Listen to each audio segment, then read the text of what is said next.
basketball business operations for the Indiana Fever. We'll get started with an opening statement from Kelly, then move to questions. Join me in the ongoing drama between Nike CEO and Kaitlin Clark. Let's see if I can break down the heated argument between them and find out who's really right. Now that the Indiana Fever's first season has come to an end, there will be much analysis and evaluation about how the franchise can improve and turn themselves into a championship contender. While they were never considered real challengers to win a WNBA title, Indiana has certainly taken some big steps forward compared to last season. And the main reason for that is Kaitlin Clark.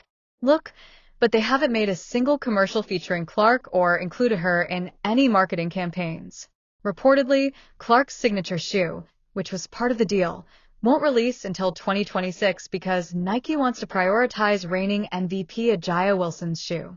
On social media, some fans noticed that Nike didn't even bother to post to congratulate Clark on winning Rookie of the Year. Over the past 2 years, Nike's shares have plummeted, causing the company to lose billions of dollars. So, ignoring Kaitlin Clark and delaying the release of her signature shoe is clearly detrimental to the business, especially when Nike is in desperate need of a catalyst to turn the business around as it is projecting a drop in sales for the current fiscal year. A resonant ad campaign around Clark could be just what Nike needs to create a halo effect for the massive brand and help it return to growth. The Kaitlin Clark and A'ja Wilson controversy has taken the sports world by storm, and with Nike getting involved, things have gotten even more interesting. Meanwhile, she set attendance and merchandise sales records, known as the Kaitlin Clark effect. Clark entered the WNBA this year and has proven that she is already one of the 5 best players in the league. However, if they are to challenge the top teams in 2025, the Fever will need to add valuable players around her this offseason. Women's basketball has been flooded with attention and record viewership, just as Tiger Woods did to golf a generation ago. She has been searched more than any other woman on Alphabet's Google in the last year. If you're a smart basketball player and you watch the way Kaitlin Clark plays, you're going to want to play with her. Fever President of Basketball and Business Operations Kelly Krauskopf held a press conference Tuesday morning. At one point, she delivered a clear message about free agents potentially playing with their star player. According to the Fever's X account, Krauskopf said. He also drew comparisons between Clark and Indiana Pacers star Tyrese Haliburton, who has emerged as one of the NBA's best guards over the past 2 seasons. I see a lot of similarities in Kaitlin Clark and Tyrese Haliburton. Finding the right fit around a point guard like him will make us very dangerous, Krauskopf said. Krauskopf is certainly correct in claiming that adding some key pieces around Clark will make the Fever an even more dangerous team than they already are. Now it's up to her and new GM Amber Cox to bring those players to Indiana this offseason. Many took this as a direct shot at Kaitlin Clark. The backlash was swift and scathing, with Clark's fans accusing Nike of unfairly targeting her. But what was the CEO really trying to say? Was this a calculated move to protect her brand, or was it a genuine attempt to promote more positive dialogue? The implications of the CEO's statement were far-reaching, with many questioning Nike's commitment to its female athletes. Did they prioritize brand image over athlete well-being? Or was this a genuine attempt to promote more positive, respectful dialogue in the sports world? The CEO's bold move brought new attention to the drama, with many calling on Nike to take a stronger stance against toxic behavior. But as the dust settles, one thing is clear.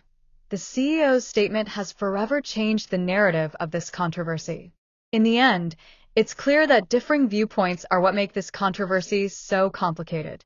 While some see Kaitlin Clark as a hero for standing up for herself, others see her as overly sensitive. Meanwhile, A'ja Wilson's fans are standing by her side and insisting she did nothing wrong. Closing this video, I want to hear from you. What do you think of the drama between Kaitlin Clark and A'ja Wilson? Nike signed Kaitlin Clark because they added a generational talent on a cheap deal. But things haven't gone well for both sides since that infamous $28 million deal at the start of the season. What could be the problem? Sit back and watch as we take you to the doorstep of Nike's CEO to find out. Even if you're a casual sports fan, you've probably heard of Kaitlin Clark. The basketball star broke records in assists, three-pointers, and other categories in college and stunned fans in her first year in the WNBA. Las Vegas Aces star Aya Wilson was accused of disrespecting Iowa Hawkeyes guard Kaitlin Clark, and the drama that ensued was pretty serious. Fans and players alike took to social media to comment on the situation, with some defending Aya while others calling her out for her actions. The debate went on for days, with both sides presenting valid arguments. But what shocked everyone was the response from Kaitlin Clark herself. In a surprising move, Clark hit back at Aya, sparking a war of words between the two athletes. As the situation escalated, fans began taking sides, with some supporting Kaitlin's right to stand up for herself and others accusing her of being overly sensitive. Meanwhile, Aya's fans supported her, claiming she was being unfairly targeted. But amid all this chaos, one question remained. Where does athletic apparel giant Nike stand on the issue? Kaitlin Clark, notorious for her outspoken personality, took to social media to express her disappointment at Aya's actions, calling them disrespectful. Aya, who was not one to back down from a fight, responded in the same way, and the two athletes began exchanging heated exchanges. Throughout all of this, Nike remained surprisingly silent, leaving many wondering if they would take a stand on the issue. That was until their CEO made a bold statement that changed the narrative of the entire situation. The CEO's statement was nothing short of explosive. Don't forget to leave your opinions in the comments below, and if you're new here, consider subscribing for more sports drama coverage.